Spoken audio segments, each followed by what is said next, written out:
वर्ल्डच्या major river बद्दल आपण discuss करणार आहोत। पहिल्यांदा आशिया खंडातील मेजर नद्या यामध्ये गंगा आणि ब्रह्मपुत्रा ही जी सिस्टीम आहे ती पद्मा बनते आणि बे ऑफ बंगालमध्ये जाऊन तिचं काय माउथ येतो किंवा डेल्टा तयार होतो। त्यानंतर एशियामधलीच किंवा साऊथ एशियामधली महत्त्वाची नदी म्हणजे इंडस नदी, तिचं माउथ अरेबियन सी मध्ये येतं। पुन्हा एशियामधली चायनामध्ये स्थित असलेल्या इम्पॉर्टंट रिव्हर त्यामध्ये तुमची यांगत्से रिव्हर येते, ही तुमच्या साऊथ चायना सी मध्ये जाऊन काय करते सबमर्ज करते। नंतर पुन्हा येलो रिव्हर असते, चायनामधून ती वाहते। पुढे तुम्ही आफ्रिकेमध्ये आल्यावर महत्त्वाच्या नद्या पाहायला मिळतात। त्यातली सगळ्यात महत्त्वाची जी नदी आहे ती आहे नाईल नदी, जी व्हाईट नाईल आणि ब्लू नाईल यांच्या संगमामुळे तयार होते आणि तिचं जे काही माउथ आहे ते भूमध्य सागर म्हणजे मेडिटेरियन सी मध्ये आहे।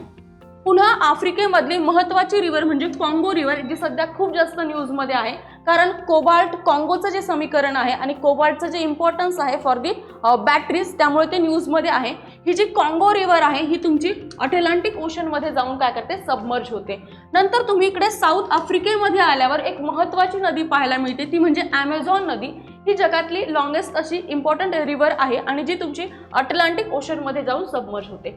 मागच्या वर्षी एमपीएससी ला प्रश्न विचारला होता मिसिसिपी मिसुरी बेसिन बद्दल। ती नदी आहे तुमच्या अमेरिकेमध्ये आणि अमेरिकेमध्ये मिसिसिपी मिसुरी ड्रेनेज सिस्टम आहे, ही one of the largest drainage system आहे। तर पुन्हा अमेरिकेमधली जी इम्पॉर्टंट रिव्हर आहे ती आहे तुमची एक स्नेक रिव्हर आणि अमेरिकेमध्येच एक अजून इम्पॉर्टंट रिव्हर आहे कोलोरॅडो रिव्हर, जी तुमची ग्रँड कॅनियन बनलेली आहे ती कोलोरॅडो रिव्हरमुळेच बनलेली आहे। अशाच नवीन नवीन इन्फॉर्मेशनसाठी डायरेक्शन अकॅडमीला सबस्क्राईब करा।